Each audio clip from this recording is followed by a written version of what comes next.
On a summer day in California in 1981, a young girl was completely erased from this world in just one day. 13-year-old Mary Day's room was empty, with her clothes still in the closet. The strangest thing was that her parents never filed a missing person report. The police were unaware of her disappearance. Neighbors couldn't even remember her existence, and there were no records of her at school. It was as if Mary Day had been perfectly erased from the world, as if she had never existed at all. Government records contained Mary's social security number, but no one knew where she was, or even if she was alive, and 22 years passed. In the fall of 2003, the phone rang at the Seaside, California police station. The caller excitedly reported that Mary Day had been found. A woman discovered in Phoenix, Arizona claimed to be Mary Day, who had disappeared 22 years earlier. But as investigators delved into the case, numerous questions emerged. Was Mary really alive? Why didn't her family report her missing? Was this woman who returned after 22 years really Mary Day? Mary Day was the middle of three sisters who grew up in an unstable home environment. The three sisters were sent to foster care when their mother Charlotte couldn't properly care for them, but only the older sister Sherry was adopted, while Mary and her younger sister Kathy later reunited with their mother. Their mother remarried William Hoole, a soldier, had two more children, and lived an unstable life moving between military bases. Just before Mary's disappearance, the family was living a seemingly normal life near Fort Ord Military Base in Seaside, California. Mary and her sisters experienced abuse and neglect from an early age. Her stepfather William physically abused Mary, which led to Child Protective Services intervening and temporarily removing Mary from the home. But she was eventually returned to her family. During this time, Mary's biological father also died, and Mary was receiving Social Security survivor benefits. However, this money was managed by her mother Charlotte and stepfather William, and they continued to collect it, even after Mary's disappearance. Mary never found stability, moving between foster care and her biological family. And in California, there wasn't even a record of her being enrolled in school. The night before Mary disappeared was vividly remembered by her younger sister Kathy, who was 11 years old at the time.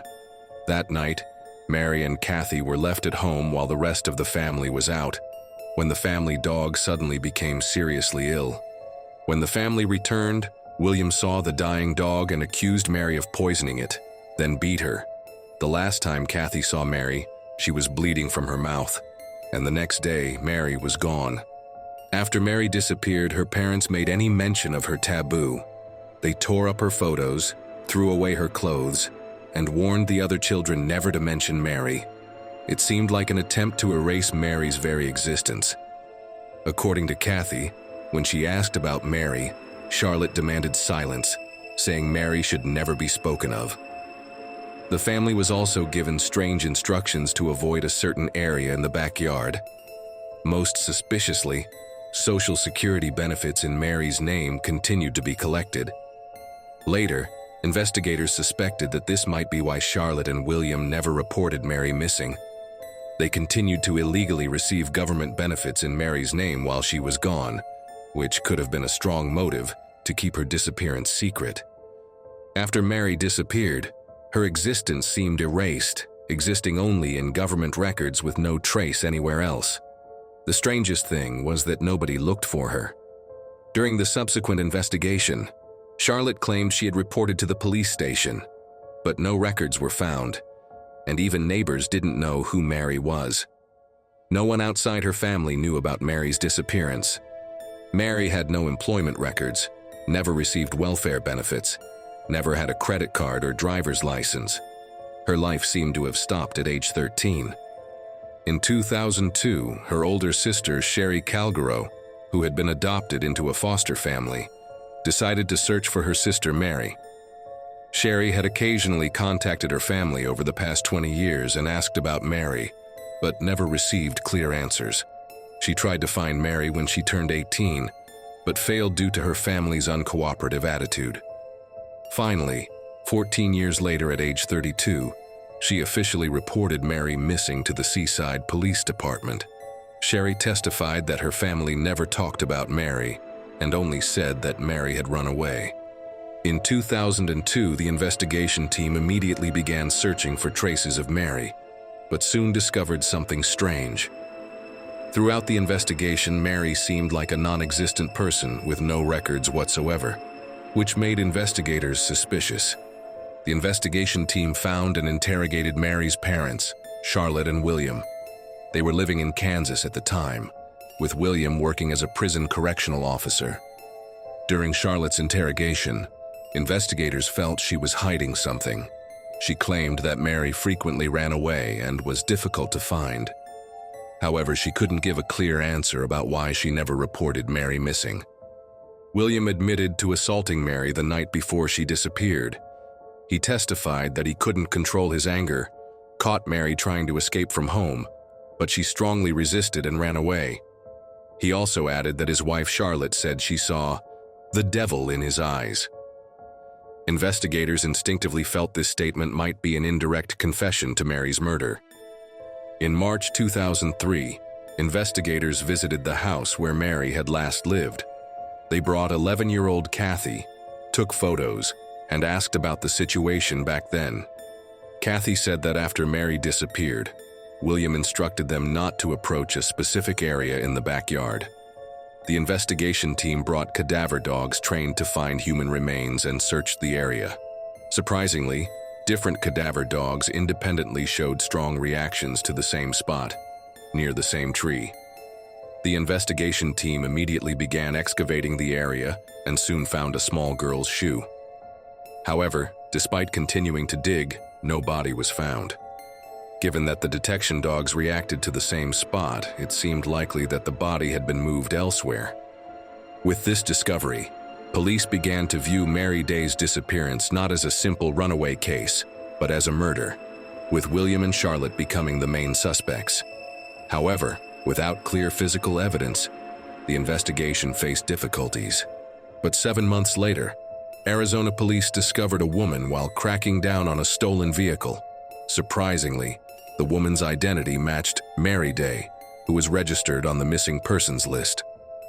The strange thing was that she suddenly appeared at the height of the investigation, after leaving no trace for 22 years. She claimed to have run away as a teenager and lived out of sight, but she couldn't remember anything about the assault incident on the night in question. Investigators began to doubt whether this woman was really Mary Day, and requested DNA tests from both Charlotte and the woman to confirm her identity. The investigation team, who had been certain this woman wasn't Mary, was thrown into confusion. This was because the DNA of Charlotte and the woman claiming to be Mary matched. There was no falsehood in the test results, and investigators had no choice but to officially close the case. In an ordinary case, this would be the end, but not this time. Sherry allowed the long-lost Mary to come live with her in her home, and this is when Sherry's suspicions began. As time passed, her doubts about Mary's behavior patterns, manner of speaking, and memories deepened. The most decisive reason was that Mary couldn't remember the secret code Mohawk that she had shared with her younger sister Kathy as a child. This was a very special secret code because Sherry, Mary, and Kathy had promised to find their biological father's inheritance and run away when they turned 18, away from their stepfather's domestic violence. But the Mary found in Phoenix couldn't remember this secret code at all. That wasn't all. The Mary from Phoenix sent an email to the investigation team saying she had lied about her identity. When she later retracted this email as untrue, the police became suspicious again.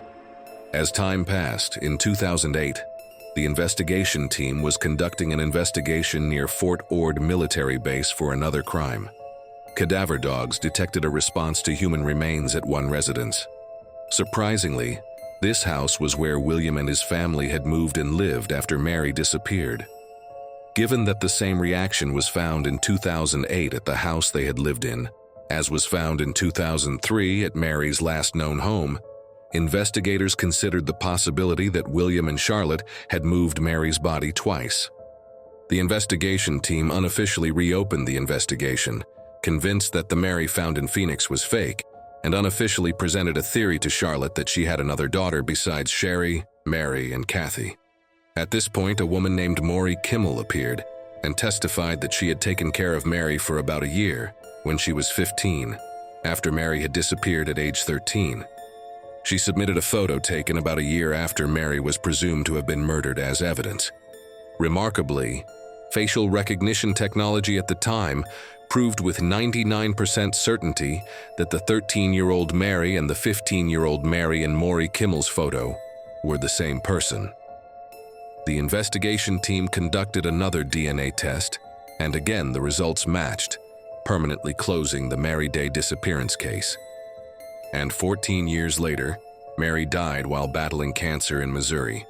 To this day, the investigation team says they can't shake their intuition that the Mary found in Phoenix was fake, and while acknowledging she was Charlotte's biological daughter, they cannot explain whose non-existent body was found at Williams' residences in 2003 and 2008.